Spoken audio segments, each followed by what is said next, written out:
మహాపరిశుద్ధుడైన మా ప్రేమగల తండ్రి క్రీస్తు పరిశుద్ధ నామములో వందనాలు స్తోత్రాలు. దేవా, వాక్యము ద్వారా నాతో మాతో మా అందరితో మీరు మాట్లాడండి. నా నోట నీ మాటలు ఉంచండి, నా హృదయంలో మీరుండి మాట్లాడమని యేసుక్రీస్తు పరిశుద్ధ నామములో అడిగి వేడుకుంటున్నాం తండ్రి. ఒకసారి నేను చదువుతున్న వాక్యాన్ని మీరు అర్థం చేసుకోవాలని కోరుతున్నాను. మేము వితర్కములను దేవుని గూర్చిన జ్ఞానమును అడ్డగించు ప్రతి ఆటంకమును పడద్రోసి ప్రతి ఆలోచనను క్రీస్తుకు లోబడినట్లుగా చెరపట్టి మీరు సంపూర్ణ విధేయతను కనపరిచినప్పుడు సమస్తమైన అవిధేయతకు ప్రతిదండన చేయ సిద్ధపడి ఉన్నాము. దేవుని జ్ఞానము మనుషుల జ్ఞానం వంటి జ్ఞానము కాదు. దేవుని జ్ఞానము దయ్యముల జ్ఞానం వంటిది కాదు. దేవుని జ్ఞానము సత్యముతో కూడుకుంది. ప్రభు పరిచయులతో శాస్త్రులతో వీరు సున్నము కొట్టిన సమాధుల వలె ఉన్నారు అంటాడు. అర్థమేంటి? సున్నం కొట్టిన సమాధులు అంటున్నాడు ఏంటి ప్రభు? చూడండి, సమాధులు ఎవరైనా చూసారా? సమాధులు చూడని వారు ఎవరైనా ఉన్నారా? ఏమండి, సమాధులు చూడని వారు ఎవరైనా ఉన్నారా? చూడండి, సమాధులకు ఈ మధ్య కాలంలో అయితే కలర్స్ వేస్తున్నారు. ముందు కాలంలో ఏం వేసేవారు? సున్నం వేసేవారు. ఈ శాస్త్రులను, పరిసయ్యులను, ధర్మశాస్త్రోపదేశకులను, కొంతమంది వేషధారులను ప్రభు చూచినప్పుడు ప్రభు వారిని ఏమన్నాడంటే, మీరు సున్నము కొట్టిన సమాధుల వలె ఉన్నారు అన్నాడు. వారు చాలా కోపం తెచ్చుకున్నారు. ఏమిటి? మేము ఇంత ఘనులము, గొప్పవారిని, మేము ధర్మశాస్త్రాన్ని మంచిగా అనుసరిస్తాము, సమాధులతో దేవుడు ఎందుకు పోల్చాడు అని అంటే, వీరిని మీరు చూడడానికి ఏమో పైన రూపమేమో చాలా చక్కగా ఉంది. లోకంలో సామెత ఉంటుంది, పైన పటారం లోన లోటారం. చెప్పండి ఒకసారి, పైన పటారం లోన లోటారం. పైననేమో మేకపులు, పైననేమో చక్కటి వస్త్రధారణ, చూడడానికి వందనములు చెప్తారు, ప్రేజ్ ద లార్డ్ చెప్తారు, చిరునవ్వు నవ్వుతారు, చక్కగా ముఖం కదలికలు కదిలిస్తూ ఉంటారు. కానీ వారి అంతరంగము, హృదయము పాడైపోయి ఉన్నదని ప్రభు మాట్లాడుతున్నాడు. ప్రభువు చెప్తూ ఒక మాట అంటాడు, ఒక మనిషిని బయట నుండి వచ్చి అపవిత్రపరిచినది ఏది లేదు, కానీ హృదయములో నుండి వచ్చినవే ఒక మనిషిని అపవిత్రపరుస్తున్నవి అని ప్రభు చెప్తూ ఉన్నాడు. దీని అర్థం ఏంటి? చూడండి, కొంతమంది పొద్దున్నే బయటికి వెళ్తుంటారు కదా, బయటికి వెళ్ళగానే పిల్లెదురు ఏం చేస్తారు? పిల్లెదురు ఏం చేస్తారు తెలుసా? అబ్బా, పిల్లెదురు వచ్చిందని చెప్పి ఇంట్లో తెలిసేపు కూర్చొని వెళ్తారు. ఇంకొకరు బయటికి వెళ్తా ఉంటే అన్నారు అనుకోండి, అబ్బా ఇక పనికి బయట ఏదో ఒక కార్యం చేయడానికి నేను వెళ్తున్నాను, ఇక తుమ్మాడు కాబట్టి ఇక నేను బయటికి వెళ్ళను. చూడండి, కూర్చొని మాట్లాడుకుంటున్నప్పుడు బల్లి అన్నదనుకోండి, అనగానే ఆహా బల్లి శబ్దం ఇచ్చింది సత్యమే అంట. రాత్రిలో కుక్క అరిసింది అనుకోండి, ఏదో దయ్యం వచ్చింది అంట. మనిషికి పుట్టకి ఎన్ని బొక్కలు ఉంటాయో మనిషికి అన్ని ఆలోచనలతో మెదడులో నింపబడి ఉన్నాడు. మనుషులు ఎప్పుడు చూసినా అది ముట్టుకుంటే నాకు మైలాంటుతుంది, ఇది జరిగితే నాకు మైలాంటుతుంది అని అంటారు. ఉదాహరణకు నేను చెప్తా, ఎవరైనా బస్తీలా ఒకరు చనిపోయారనుకోండి, ఏం చేస్తారు తెలుసా? మా ఊర్లో సైడ్ అయితే మరీ దారుణం, సిటీలో కొంచెం తక్కువగా ఉన్నట్టుగా అనిపించింది నాకు. అదేంటంటే, ఎవరైనా చనిపోయారనుకో వాడి ఇంటికి బయటికి వెళ్ళారు, పిల్లల్ని బయటికి పంపరు, ఇల్లు ఊడ్చుకోరు, వాకిలు ఊడ్చుకోరు. ఆ చచ్చిపోయిన వాళ్ళు ఇంట్లో అంటే ముఖం కడగనికే, బ్రష్ చేయడానికే టైం లేదు, ఏడుసుడికే సరిపోయిందంటే ఒక లెక్కు. అంత 5-6 ఇల్లు దాటి ఉంది, ఆ పక్క గల్లీలో నీ ఇల్లు ఉంది, నువ్వు కూడా ముఖం కడగవు, మూతి కడగవు, బ్రష్ చేయవు. అదేమంటే ఆ పక్క గల్లీలో చనిపోయారు కదా, వాటి పేసుల కన్నా వీరి పేసులు ఎట్లయిపోతాయంటే మాడిపోతాయి. పేసుల సంగతి పక్కన ఉంచితే ఇల్లు ఊడ్చుకో, వాకిలి ఊడ్చుకో, ఆ గల్లీలో నడవరండి, ఎందుకంటే అక్కడ ఎవరైనా ముట్టుకుంటారు. శవం వచ్చి అందరినీ ఒక్కొక్కరిని టచ్ చేసుకుంటా పోతుందా అండి? ఆ గలీలా 100 మందిలో పడతారు, ఆ శవం వచ్చి ఒక్కొక్కరిని టచ్ చేసి పోయి మరల పండుకొని దుప్పటి కప్పుకుంటుంది ఆ శవం. నీకు ఎట్లా అంటుంది అపవిత్రత? ఎట్లా అంటుంది అంటే వీరి ఆలోచన ఎట్లా ఉంటుందంటే, ఆ శవాన్ని ఇగో ఈ బ్రదర్ ముట్టుకొచ్చాడు కాబట్టి ఈ బ్రదర్ను నేను ఏం చేయాలి? ముట్టుకోవద్దు. ఎందుకంటే అతని నుండి అపవిత్రత ఇతనికి ట్రాన్స్ఫర్ అయ్యింది, ఇతని నుండి ఇది అపవిత్రత నాకు ట్రాన్స్ఫర్ అవుతుంది, నా నుండి నా ఇంట్లో నా భార్య పిల్లలకి నా భర్తకు ట్రాన్స్ఫర్ అవుతుంది. కాబట్టి ముట్టుకోకూడదు. ఎలాంటి ఆలోచనలు కలిగి ఉన్నారో ఒకసారి అర్థం చేసుకోండి.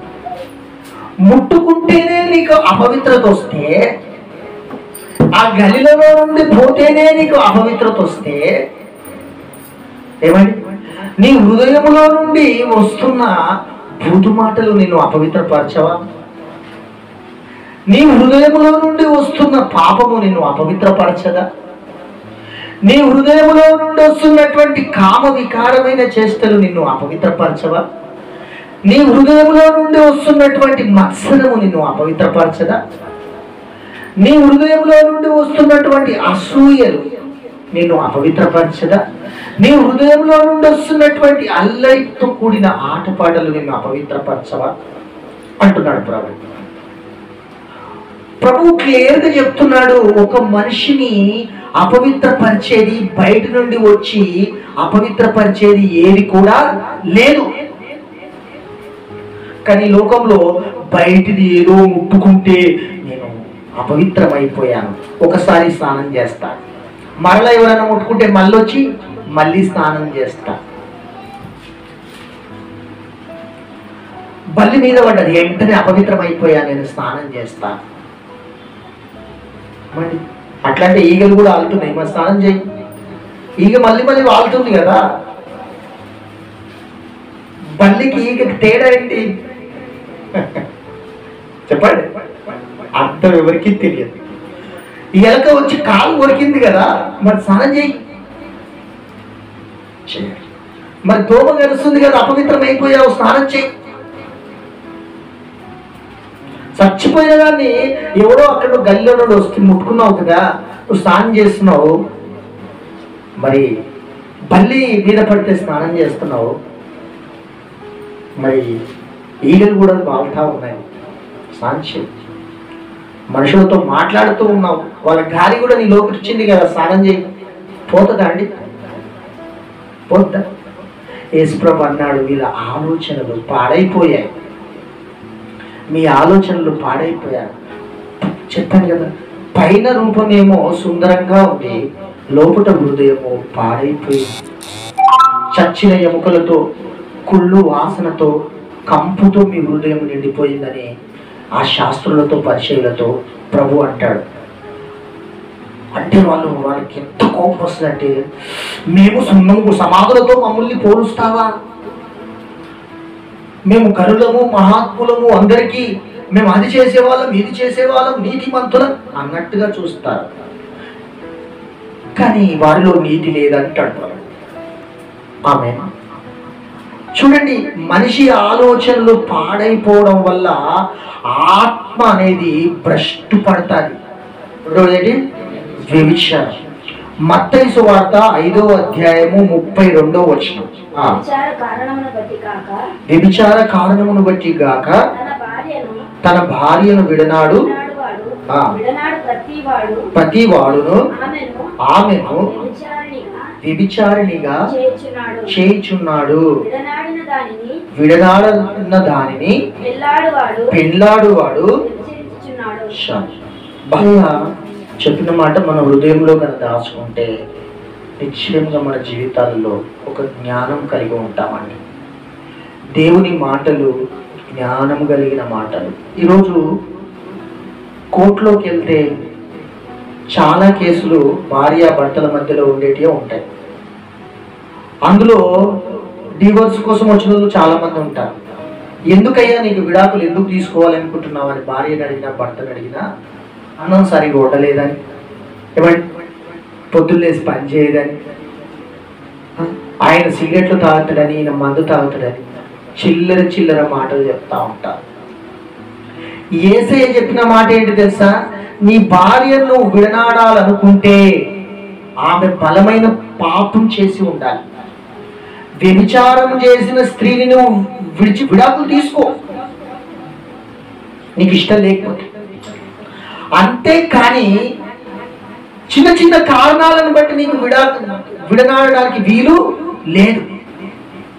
ఆమె కొంతమందిని చూస్తే 2 సంవత్సరాల క్రితం వేరే భార్యతో ఉంటారు, మళ్ళీ ఒకసారి వచ్చి అన్న నన్ను పే చేయన్నా, ఈరోజు నా పెళ్ళి ఉంది అన్నాడా.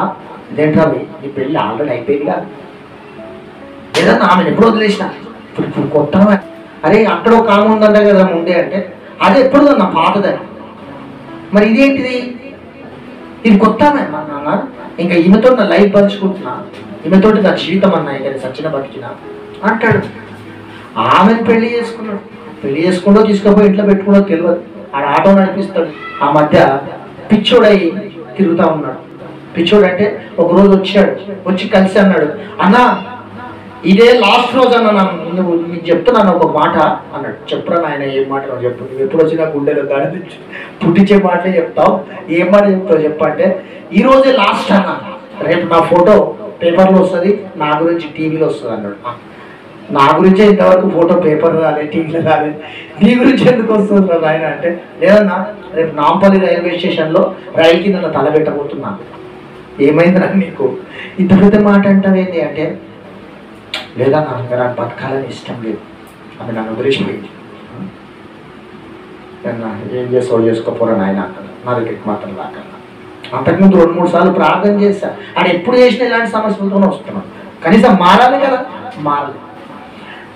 తర్వాత వెళ్ళిపోయాడు, బతికే ఉన్నాడు, ఏడబెట్టలే, తలకాయ పెట్టలే, ఏడబెట్టలే. వ్యభిచారం, ఈ వ్యభిచారం అనేది వ్యభిచార కారణమును బట్టి కాక నువ్వు భార్యను విడనాడితే నువ్వు ఏం చేస్తున్నావు? నీ భార్యను వ్యభిచారినిగా మార్చేస్తున్నావు. నువ్వు వేరొక దాన్ని పెళ్లి చేసుకుంటున్నావు, ఆమె వ్యభిచారం చేస్తుంది, నువ్వు వ్యభిచారం చేస్తున్నావు, అది పెళ్లి కాదు అని బైబిల్ చెప్తుంది. ఆమె కదా, ఆమెను వదిలేసి ఇంకొకరిని చేసుకుంటే అది పెళ్లి కాదు. ఇతన్ని వదిలేసి నువ్వు ఇంకొకరిని పెళ్లి చేసుకుంటే అది పెళ్లి కాదు, వ్యభిచారమే. ఇది వ్యభిచారం కాదు. నేను ఎలాంటి దాన్ని, నేను నా గురించి అందరికి తెలియదా? ఎట్లా చెప్పుకుంటున్నారు ఈరోజు? దురాశ. లూకా సువార్త 12వ అధ్యాయము 15వ వచనం. మరియు ఆయన వారితో, మీరు ఏ విధమైన లోభమునకు ఎడనీయక జాగ్రత్త పడుడి. ఒకని కలిమి విస్తరించుట వలన వాని జీవమునకు మూలము కాదని. ఒక సహోదరి బాగా ప్రార్థన చేసే వ్యక్తే, దేవుడు అంటే భయభక్తులు కలిగి ఉన్న వ్యక్తే, తన జీవితాన్ని బాగానే కాపాడుకుంటుంది. కానీ అకస్మాత్తుగా ఆమె జీవితంలోనికి కొన్ని పరిస్థితులు వచ్చేసాయి. ఆమె ఇంటి పక్కనే ఒక ఖాళీ, అంటే ఒక రూము కిరాయికి ఇచ్చింది. పక్క రూము బ్యాచిలర్లకు ఇవ్వగానే అందులో ఇంచుమించుగా 5-6 మంది మొగోళ్ళు వచ్చి చేరిపోయారు. వాళ్ళేమో రోజు తాగుతూ తింటూ తూలుతూ ఉద్యోగాలకు పోయి వస్తూ ఉన్నారు. వాళ్ళకు దేవుని గురించి ఏం తెలియదు, వాళ్ళు లోకంలో జీవిస్తున్నట్టుగా జీవిస్తారు.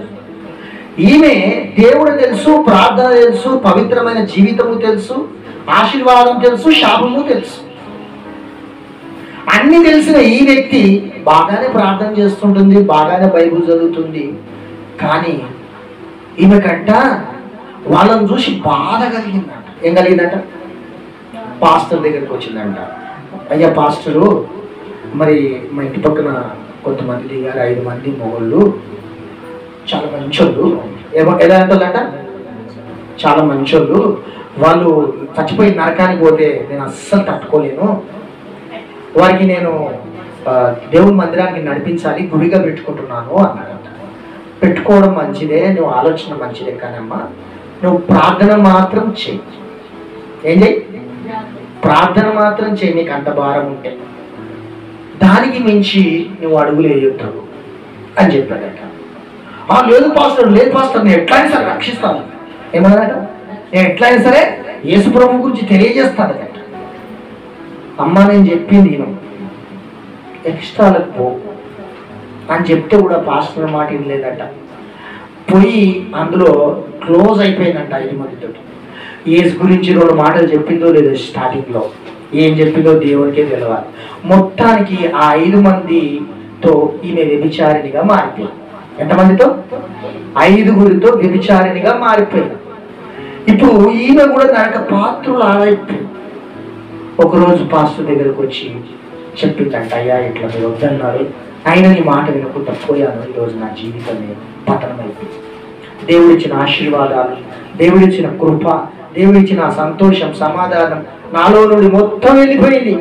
నాకు ఇప్పుడు అడుగడుగునా కష్టాలే, అడుగడుగునా బాధలే, అడుగడుగునా సమస్యలే. రాయి తగలకుండా నా దేవుడు ఒకప్పుడు నన్ను కాపాడాడు, ముళ్ళు గుచ్చుకోకుండా నన్ను కాపాడాడు, సంతోషకరమైన నిద్ర ఇచ్చాడు. ఈరోజు నాకు అవన్నీ పోగొట్టుకున్నట్టే పాస్టర్ అన్నాడు. ముందే చెప్పారు, అమ్మ పాస్టర్ మాట నువ్వు వెళ్ళేవు, చేతులు కానీ నాకు ఆకులు పట్టుకుంటే లాభం ఏంటి అన్నట్టుగా ఇప్పుడైనా నువ్వు దేవుని పాదాల దగ్గర వీడుకో, నీ మట్టుకు నీవు ఇక లోకంలో జాగ్రత్త కలిగి ఉంటావు. దేవునికి స్తోత్రం, హల్లెలూయా. ఇప్పుడు మనం బాగుంటేనే కదండి 10 మందిని బాగు చేసేది. మనమే భక్తి లేకుండా, మనకే దేవుని యొక్క భయం లేకుండా, మరి చాలా మందికి ఏముంటుంది తెలుసా? దేవునిలో ఉండాలంటే భయం ఉండాలి, భక్తి ఉండాలి. భక్తుణ్ణి భయం లేకున్నా, భయం ఉండి భక్తి లేకున్నా అది వ్యర్థమే. హల్లెలూయా, స్తుతి మహిమ ఎల్లప్పుడు దేవుణ్ణి స్తుతిస్తాను అని ప్రార్థిస్తున్నావు, ఈడ ప్రార్థించి ఆడబోయి దొంగతనాలు చేస్తావు. అది భయం లేకపోతే ఈ భక్తి ఎందుకు? ఇంకా ఈ భక్తి చేయడం వ్యర్థమే కదా. ఈడ పాపం ఒప్పుకుంటున్నావు, ఆడబోయి పాపం చేస్తున్నావు, ఇంకా ఈ భక్తి చేయడం ఎందుకు కదా. నువ్వు భక్తి అనేది ఏంటంటే నువ్వు ఏది చేస్తున్నావో అది నువ్వు క్రియరూపంగా లోకంలో చూపించాలి. ఏమంటే అన్నం ఉండేసి మనం పొయ్యి మీదనే పెడితే మన కడుపులోకి రాదని, అది మనం తెచ్చుకొని మరలా తింటేనే అది మన కడుపులోకి వస్తుంది. అట్లాగా భక్తి చేసిన వాడు ఈ భక్తిని మనం లోకంలో కనపరచాలి. హల్లెలూయా. యేసయ్య చెప్తాడు, అన్యజనుల ఎదుట మీ వెలుగు ప్రకాశింపనీయుడి. ఇదిగో నేను లోకమునకు వెలుగై ఉన్నానంటాడు. ఇదిగో మీరు లోకమునకు వెలుగై ఉన్నారంటాడు. ఎందుకు? ఒకప్పుడు చీకట్లో ఉన్నారు, ఒకప్పుడు పాపంలో ఉన్నారు, శాపంలో ఉన్నారు, కొట్టబడి ఉన్నారు, నెట్టబడి ఉన్నారు, దరిద్రంలో ఉన్నారు, సాతాను అధికారంలో ఉన్నారు. ఈ రోజైతే మీరు వెలుగులోనికి వచ్చారు. వెలుగులోనికి వచ్చిన మీరు వెలిగించబడ్డారు. వెలిగించబడ్డ మీరు వెలుగుగా ఉండాలి, అనేకులను వెలిగించాలి. ఏమండి? దారి తప్పిపోతున్న వారికి ఆలోచన చెప్పాలి, పాప మార్గంలో నడిచిన వారికి ఇది పాపం అని చెప్పాలి, తప్పు చేస్తున్న వారికి ఇది తప్పు అని చెప్పాలి, ఆకలి ఉన్న వారికి ఆహారం పెట్టాలి, దిక్కులేని వారిని ఓదార్చాలి. ఇదే కదా దేవుడు చెప్పింది. ఇది చేసిన పాపములను ఎంకరేజ్మెంట్ చేసే వాళ్ళు ఉన్నారు. ఈరోజు పాపములు చేసే వారిని ఎంకరేజ్మెంట్ చేస్తూ ఉన్నారు. ఎంత పెద్ద పాపం అంటే వాడు నరకం పోయినప్పుడు పోతూ పోతూ వీని కూడా పట్టుకొని పోతాడు. దేవుడు అంటాడు వాని కూడా పట్టుకురా అంటాడు. ఎందుకంటే వాడే కదా నీకు గైడెన్స్ ఇచ్చింది. నేను పాపం చేయను కానీ పాపం చేసిన వారికి హెల్ప్ చేస్తాను. నేను దొంగతనం చేయను కానీ దొంగతనం చేసిన వారికి హెల్ప్ చేస్తాను. వారికి ఒక్కటి పడితే హెల్ప్ చేసిన వారికి ఎన్ని పడతాయి? 2 పడతాయి. ఆమె దురాశలు ఎప్పుడైతే మన హృదయంలో వస్తాయో దురాశనే గర్భాన్ని ధరిస్తుంది. గర్భము పాపమును కంటది, పాపము మరణమును కంటది. ఆమె ఒక కడుపులో ఒక శిశువు ఎట్లా పెరుగుతాదో ఒక దురాశ మనలోకి వస్తే అది రోజు రోజు డెవలప్ అవుతుంది. అది మనకు కనబడదు. ఆమె అది పెరిగి పెరిగి పెరిగి 9 నెలలు ఎట్లయితే బిడ్డ ఉంటాడో అట్లాగా అది మనలో పెరిగి ఒకరోజు పాపమును కననే కంటాడు. పాపం వల్ల వచ్చు జీతం మరణం. కాబట్టి నువ్వు మొగ్గలో చిన్న ఉన్నప్పుడు దాన్ని ఏం చేయాలి? చిట్టివేయాలి. మన హృదయంలో మొలిచిన ప్రతి పాపాన్ని అవిధేయతుందని యేసుక్రీస్తు వాక్యంలో ఆ దురాశను చంపాలి. ఈ యూదా అనేవాడు యేసుక్రీస్తుతో కూడా ఉండేవాడు. అతడు యేసు ప్రభు శిష్యుడు. అతడు ఏం చేశాడంటే డబ్బు సంపాదించాలంటే యేసయ్య ఎంబడి ఉంటే చాలు. ఏమనుకున్నాడు? యేసయ్య ఎంబడి ఉంటే చాలు. అని శిష్యునిగా చేరిపోయాడు. ఎప్పటి నుంచో హృదయంలో అతనికి ఏముంది? డబ్బు మీద కోరిక. నేను ఎవరినైతే ముద్దు పెట్టుకుంటానో ఆయనే యేసు, ఆయన మీరు పట్టుకోండి, ఇది సూచన. వెంటనే వస్తాడు, బోధకుడా నీకు శుభమని చెప్పేసి ఈ యూద ఏం చేస్తాడు? పోయి ముద్దు పెట్టుకుంటాడు. సైనికులు వచ్చి యేసు ప్రభువును పట్టుకుంటారు. వెండినాణాలు పడేసి వెళ్ళి చెట్టు పురేసుకొని చచ్చిపోతారు. జరిగిందా? దురాశ గర్భము ధరించి పాపమును కనగా పాపము పరిపక్వమై మరణమును దుష్టత్వం. కీర్తన గ్రంథము 1వ అధ్యాయం 4వ వచనం. దుష్టుల ఆలోచన చొప్పున నడవక, పాపుల మార్గమును నిలవక, అపహాసకులు కూర్చుండు చోట కూర్చుండక, యెహోవా ధర్మశాస్త్రమునందు ఆనందించు దీవారాత్రము దాన్ని ధ్యానించేవాడు ధన్యుడు. ఎన్ని మాటలు చెప్పాడండి ప్రభు? దుష్టుల ఆలోచన కదా. దుష్టుల ఆలోచన ఎట్లా ఉంటుందంటే ఈజీ వే. చెప్పండి, కష్టపడకుండా వచ్చేయాలి. దుష్టుల ఆలోచన ఎట్లా ఉంటుంది? Easy way. ఈ రాత్రి కన్నం వేసేస్తే డబ్బులు వచ్చేస్తాయి. Easy way. ఒకని సంసారాన్ని పాడు చేయాలి, ఈజీ వే. ఒకరి కుటుంబాల్లో చూడబడ, ఈజీ వే. ఆ మధ్యలో ఆ గవర్నమెంట్ స్థలం అని ఎవడు పూలు కొలిపాడో ఏంటో కానీ ఇంట్లో ఉన్న చీరలు ఉన్నాయి కనిపిస్తాయి. కట్టెలు వాటేసి ఈ నుంచి ఈ స్థలము నాది చెప్పండి ఒకసారి. ఎట్లా? ఈ నుంచి ఇక్కడ స్థలము నాది, ఇక్కడ నుంచి ఇక్కడ వరకు స్థలము నాది అని కబ్జా చేసుకుంటే పిచ్చెక్కిపోతాం. అందులోనికి అందినంత దూరం దాకా పెట్టేసుకుని నా దాంట్లోకి నువ్వు బార్డర్లోకి రాకు. చూడండి ఎట్లా ఉంటుందో. ఇప్పుడు ఆడ కూడా స్టార్ట్ అయిపోయింది. ఇక్కడ నుంచి కట్టెలు ఆడలా కట్టింది, అక్కడ నుంచి 4 వైపుల కట్టెలు కట్టేసి చీర కట్టేసి ఎవడో కొంచెం కట్టి ఇటు జరిపాడు. పక్కోడు ఏం చేసాడు? ఎవడో కర్ర కొంచెం ఇటు జరిపాడు. జరపగానే నా ప్లేస్కి ఎందుకు వచ్చావు? ఇది నా ప్లేస్. చూడండి, అదంతా కూడా దుష్టుల ఆలోచన. నీది కానిది నీది కాదు. ఏమంటే నీది కానిది నీది కాదు. దానికంటే ఒక రూల్స్ ఉంటాయి, దానికంటే ఒక స్టాంపు కావాలి, దానికంటే గవర్నమెంట్ పర్మిషన్ ఉండాలి, దానికంటూ కొన్ని అవన్నీ ఉంటేనే అది. కాబట్టి దుష్టుల ఆలోచన అనేది రకరకాలైనటువంటి ఆలోచనలు ఇస్తారండి, పాడైపోయే ఆలోచనలు. ఈ ఆలోచన దుష్టునిదా దేవుందా మనం గ్రహించాలి. దుష్టుడు అంటే ఎవడు తెలుసా? సాతాను. వాడు మనుషులలోకి వచ్చి కూడా కార్యం చేస్తాడు. యేసు ప్రభు శిష్యుల్లోకి వచ్చాడు, పేతురులోకి వచ్చి వాడు అన్నాడు, అయ్యా నీకు శిలువ మరణం దూరమవును గాక, నువ్వు మంచిగుందువు గాక. మంచిగా ఉన్నట్టుగా చెప్తాడు. యేసయ్య అన్నాడు, సాతానా పో అన్నాడు. ఎందుకు తెలుసా? ఆయన వచ్చిన కార్యం ఏంటంటే ప్రాణమును పెట్టడానికే వచ్చాడు, ప్రజలను రక్షించడానికే ప్రభు వచ్చాడు. ఆయన రక్తం కాచొద్దు, పబ్లిక్ అంతా ఏమైపోవాలా? పాపంలో నిండిపోవాలని వారి ఉద్దేశం.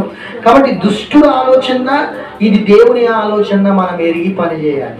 నేను చిన్న చిన్న విషయాలు తక్కువ ఒక్కోసారి నిర్ణయం చేస్తాను. కొన్ని పెద్ద విషయాలు నాకు వచ్చినప్పుడు వెంటనే నేను దేవుని ఆలోచన కొరకు టైం స్పెండ్ చేస్తాను. ప్రార్థన చేద్దాం దాని గురించి. దేవుడు ఏ ఆలోచన చెప్తాడో, దేవుడు ఏం మాట్లాడతాడో దాని ప్రకారము నడుపుతాడు.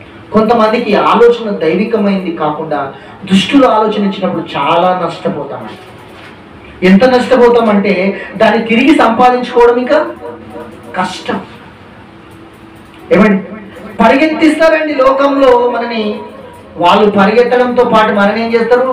పరిగెడతారు. దీన్ని చేద్దామంటారు, అది చేద్దామంటారు, ఇది ఆ జీవితం అంతా పిసికేసిన సింతపండు లెక్క చేస్తారు. ఇంకా 5వది మోసం. కీర్తన గ్రంథం 119వ అధ్యాయం 118వ వచనం. నీ కట్టడలను మీరిన వారినందరినీ నీవు నిరాకరించుదు, వారి కపటాలోచన మోసమే. ఏంటి ఆ కట్టడలు అంటే? దేవుని నియమము, దేవుని నిబంధన. ఏమండి, ఎవరికి భయపడకపోవచ్చు, కానీ ఒకరోజు మనము దేవుని ఎదుట నిలబడవలసి వస్తుంది. ఆ రోజంట నీతి గల న్యాయాధిపతి సింహాసనం మీద ఉండి గొల్లవాడు గొర్రెలను వేరుపరిచినట్లు గొర్రెలను ఒక పక్క, మేకలను ఒక పక్క పెట్టి దేవుడు సింహాసనం మీద నుండి తీర్పు తీరుస్తాడట. ఆమె కలిసిపోతాం, కలిసి ఉంటాం, అన్నీ బాగానే ఉన్నాయి. కానీ దేవుని దగ్గర నిలబడ్డప్పుడు మనం వేరుపరచబడవలసి వస్తారు. ఆమేన్. ఆకాశంలో నుండి ఒక కాకి వెళ్తా ఉంది.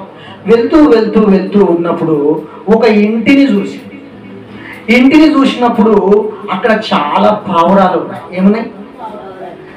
పావురాలు. చక్కగా పావురాలకు ఒక అతని బాదము, కాజు, కిస్మిస్, రకరకాలైనటువంటి మంచి పదార్థాలను వాటికి వేస్తూ ఉన్నాడు.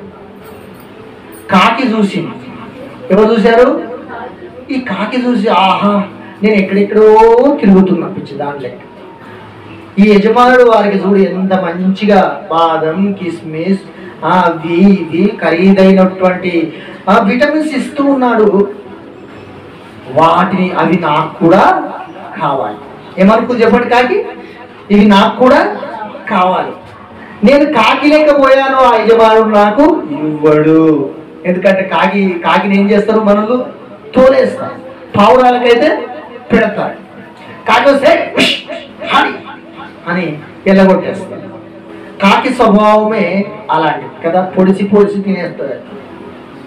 శవాలను కూడా తినేస్తుంది. అది మనిషి శవమా, కుక్క శవమా, దానికి అనవసరం. అందుకే దాని స్వభావం అట్లాంటిది కాబట్టి దాన్ని ఎవరు పెంచుకోరు కూడా. కాకిని పెంచుకుంటాడా? పావురాన్నో, చిలకనో, మంచి పక్షిని పెంచుకుంటాడు. కాకులను పెంచుకుంటాడు. కారణం ఏంటంటే అది ఇష్టానుసారంగా తిరుగుతాడు. దానికి ఏ రోతలో ఉన్నా ఆ రోత దానికి ఆహారం అయిపోతూ ఉంటాడు. దాని బుద్ధి, దాని స్వభావం అట్లాంటిది. కనుక ఈ పావురాలన్నీ మరి చక్కగా తింటున్నప్పుడు ఈ కాకి కూడా నేను తినాలనుకొని దానిలోకి దురాశ వస్తుంది. ఇప్పుడు మోసం చేయాలి. ఎవరిని మోసం చేయాలి? అటు పావురాలను మోసం చేయాలి, ఇటు యజమానుని మోసం చేయాలి. కాబట్టి దాని ఒక ప్లాన్ వేస్తుంది. ఏంటి ఆ ప్లాన్ అంటే, చక్కగా నేను కూడా పావురం లెక్క కావాలి. వెంటనే ఏం చేసిందంటే బూడిది తెల్లగా బూడిది ఎక్కడుందో అక్కడ చూసి మొత్తం బూడిది మొత్తం కవర్ చేసేస్తుంది. పావురాలలో కలిసిపోయి రోజు చక్కగా యజమానుడు వేస్తూ ఉంటే రోజు బాదం, కిస్మిస్, కాజు అన్నీ కూడా చక్కగా తిరిగి పరుస్తూ ఉంది. బాగా లావ్ అవుతుంది, శరీరం పడుతూ కండబడతా ఉంది. యజమానునికి తెలియదు ఇవన్నీ పావురాలే అనుకున్నాడు. ఒకరోజు మంచిగా యజమానుడు వాటికి కావలసిన ఫుడ్ అంతా వేస్తూ ఉన్నప్పుడు వాకిట్లో అవి చక్కగా తింటూ ఉన్నాయి. ఆ రోజు జరిగింది ఏంటంటే, అలా పైనుండి ఒక కాకుల గుంపు వెళ్తూ ఆ పైన కాకులు ఈ కాకిని చూసి, ఏ కాకిని? గుంపులో ఉన్న కాకిని చూసి ఆ కాకులు ఏం చేశాయి? కావ్ అన్నాయి. చెప్పండి ఏమని? ఇది ఆగి అంటే అన్నాయి, కానీ ఇది గమ్మున ఉండాలిగా, ఇది కూడా కావ్ అన్నది. వెంటనే యజమానునికి తెలిసిపోయింది, అమ్మా ఇన్ని రోజులు ఉన్నది కాక్యా, ఇంత మోసం చేస్తావని కర్ర తీసుకోగానే ఏం చేసి ఎగిరి. మోసం అనేది ఒకరోజు బయటపడి యేసయ్య కూడా అదే మాట అంటాడు. ఏమంటాడంటే, గొల్లవాడు గొర్రెలను వేరుపరిచినట్లుగా మరి మేకలను వేరుగా, గొర్రెలను వేరుగా వేరుపరుస్తానంటాడు. దాని అర్థం ఏంటి అంటే, గొర్రెలంటేనేమో యజమానుని వెంబడిస్తాయి. గొర్రెలు ఎవరిని వెంబడిస్తాయి? ప్రభు అంటాడు కదా, నా గొర్రెలు నా స్వరం వింటాయి, అవి నన్నే వెంబడిస్తాయి, వాటికి నేను నిత్య జీవం ఇస్తున్నాను. చూడండి, దేవునికి స్తోత్రం కలుగునుగా. అట్లాగా దేవుడు కూడా వేరుపరుస్తాడట. ఆమేన్. తన బిడ్డలు ఎవరో, సాతాను బిడ్డలు ఎవరో దేవునికి తెలుసు. ఎందుకంటే ఆయన మనకు మంచి కాపరిగా ఉన్నాడు. గొప్ప కాపరి, ప్రధాన కాపరి అంట. ఏమంటే ఇక్కడ ఆత్మలను కాచేవాడు ఎవరు? దేవుడే ప్రధానమైన కాపరి. ఇది నన్ను దేవుడు ఈ ప్రాంతంలో పెట్టాడు, ఆ గొర్రెలకు కాపరిగా పెట్టాడు. ఎట్లా పెట్టాడు? కాపరిగా పెట్టాడు. దేనికి కాపరిగా అంటే, తొడేళ్ళు పట్టుకోకుండా, దుష్ట మృగాల బారిన పడకుండా వారిని సంరక్షించడానికి, ప్రార్థనలో నడిపించడానికి కాపరిగా నన్ను పెట్టాడు. ఆమేన్, హల్లెలూయా. నాకంటే గొప్ప కాపరి, పెద్ద కాపరి, ప్రధాన కాపరి పరలోకంలో ఉన్నాడు. ఆయన మనందరినీ భూమిపైన నడిపిస్తూ ఉన్నాడు. నేను వీటన్నిటి సమకూర్చి ఏం చెప్పాలి? మా కాపరికి అప్పచెప్పాలి. దేవునికి స్తోత్రం, హల్లెలూయా. ఒక గొర్రెను కోసుకొని తిన్నా ఆయన ఒప్పుకోడు. యజమానుడు ఎవరు? ఏమంటే ఈరోజు గొర్రెలను కోసుకొని తింటా ఉన్నారు. దాని అర్థం ఏంటి? సంఘానికి వచ్చే వారి పట్ల మనం దురుసుగా ప్రవర్తించిన, సంఘానికి వచ్చే వారిని మనం ఏడిపించిన, వారిని ఒక మాట అన్నా మనం ఆయనకి లెక్క చెప్పాలి. ఈ మందనంతా అప్పచెప్పేది ఎవరు? ప్రధాన కాపరి. ఆమె ఆ ప్రధాన కాపరికి మనం లెక్క అప్పచెప్పాలి. ఎందుకంటే ప్రాణం పెట్టింది ఎవరు? ఆయన. పరలోకం తీసుకుపోవడానికి వచ్చేది ఎవరు? ఆయన. భూమి మీద శాంతి సమాధానం ఇచ్చేది ఎవరు? అన్నీ ఇచ్చేది ఆయన అయినప్పుడు మనం పనివారిగా ఉండి పని చేయడమే ఈ కాపరుల లక్ష్యం. గొర్రెలు కూడా ఈ యొక్క కాపరికి లోబడి ఉండడమే గొర్రె లక్షణం. ఏమంటే మేక వినదు, గొర్రెలు మాత్రం వింటాయి. ఏసై చెప్పాడు, నా గొర్రెలు నా స్వరం వింటాయి, నన్ను వెంబడిస్తాయి, వాటికి నేను నిత్య జీవముని ఇస్తాను. అందుకే కదా నేను ప్రాణమును పెట్టాను. ఈ యజమానుడు గాయపరచబడిన వారిని కట్టుకట్టడానికి లోకానికి వచ్చాడు. ఈ యజమానుడు రోగులను స్వస్థపరచడానికి వచ్చాడు. ఈ యజమానుడు పాపులను రక్షించడానికి వచ్చాడు. పాపముల నుండి విడిపించిన తర్వాత ఇక ఏ జబ్బు ఉండదండి. ఆమేన్. అసలైన పెద్ద రోగం ఏంటంటే పాపమే. పాపం వలనే ఈ లోకంలో అనేకమైన జబ్బులు, అనేకమైనటువంటి దుష్ట కార్యాలు, పాపం వల్లనే ఈ మరణం చేయడం, పాపం వల్లనే ఈ యొక్క అన్ని ఆక్రమించుకోవడం, ఇదంతా అన్నిటికీ బీజం ఒకటే, పాపం. పాపం ముళ్ళును విరిచి లేచాడు. అందుకే ప్రభు అంటాడు, నాలో పాపం ఉన్నదని మీలో ఒక్కరైనా చూపించగలరా అని సవాలు విసిరాడు. ఆమె ఒకవేళ ఆయనలో ఏదైనా పాపం ఉంటే ఆయన తిరిగి లేచేవాడు కాదు. చచ్చిపోయి 3వ దినమున పాతి పెట్టబడి తిరిగి సజీవునిగా లేచాడు. ఆమె హల్లెలూయా. కాబట్టి మనకు కూడా ఆ యొక్క పరిశుద్ధ రక్తంలో మనం కడగబడి ఈ లోకంలో పవిత్రంగా పరిశుద్ధంగా జీవించిన తర్వాత మనం ఒకరోజు చనిపోయినప్పుడు యేసుక్రీస్తు 2వ రాకడలో మనం లేపబడతాం. ఆయన రాకడ ఎంతో దూరంగా లేదండి. ఆయన వచ్చేటప్పుడు ఏమేం జరుగుతాయో అవన్నీ కూడా ఇప్పుడు జరుగుతూ ఉన్నాయి. ఇంకా సమయము లేదు. భూకంపాలు వస్తాయని చెప్పాడు, యుద్ధములు జరుగుతున్నాయని చెప్పాడు. చెప్పాడా లేదా? యుద్ధములు జరుగుతాయని చెప్పాడు. రాజ్యం మీదికి రాజ్యం, దేశం మీదికి దేశం మరి కొట్టుకుంటున్నారని చెప్పాడు. కరువులు వస్తున్నాయని చెప్పాడు. ఇవన్నీ కూడా జరుగుతున్నాయి. ఆయన వచ్చినప్పుడు కడగబడిన వారు, పవిత్రంగా ఉన్నవారు, ఆయనకు సాక్షులుగా ఉన్నవారు ఆయనతో కూడా ఉంటారు. విడువబడిన వారికి ఘోరమైనటువంటి శ్రమలు సంభవిస్తాయి. ఆమేన్.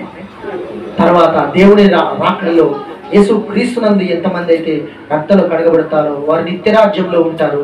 పాపంలో శాపంలో చనిపోయిన ప్రతి ఒక్కరు కూడా, యేసుక్రీస్తును అంగీకరించిన ప్రతి ఒక్కరు కూడా మరి తీర్పులోనికి వస్తారు. ఆ తీర్పు తర్వాత మరి నరకం ఉంటారు. అక్కడ అగ్ని ఆరదు, పురుగు శాపం. దేవుడు ఈ మాటలు దీవించి ఆశీర్వదించును గాక. ఆమేన్. స్తోత్రం స్తోత్రం స్తోత్రం స్తోత్రం స్తోత్రం తండ్రి. మహాపరిశుద్ధుడా, మా ప్రేమ కలిగిన తండ్రి, మీ ప్రియ కుమారుడు యేసుక్రీస్తు నామములను దేవవందనాలు స్తోత్రం స్తోత్రాలు చెల్లించుకుంటున్నాను తండ్రి. మాకు పదవడానికి తండ్రి, మీ తిరున్న ప్రభు వాళ్ళు ఆరాధనలు చేయవేస్తుంటున్నాను తండ్రి. నేను మా ఆశీర్వాదం మాకు దయచేయండి. ఎవరైతే తండ్రి యోగ్యంగా తండ్రి మీ బలలో చేయవలసిన వారిని ముట్టండి, స్వస్థపడి. ఎవరు అయోగ్యంగా ప్రభు ఒక బలలో చేయవలసిన వారిని తండ్రి మీరు జ్ఞాపకం చేసుకోండి. వారి అవిధేయులను చివరిగా కలిగించి వారి తండ్రి మీ యొక్క ప్రభువుల ఆరాధనకు కృపజిప్పించి మీరు మాకు పొందుకోండి. దేవానికి వందన స్తోత్రకు తండ్రి. తండ్రిని బలలో చేసిన ప్రతి బిడ్డను మీరు జ్ఞాపకం చేసుకొని తండ్రి నీ రక్త మాంసంలో కానీ భావిస్తున్న వాళ్ళని దీవించి ఆశీర్వదించి బలపరచండి ప్రభావం.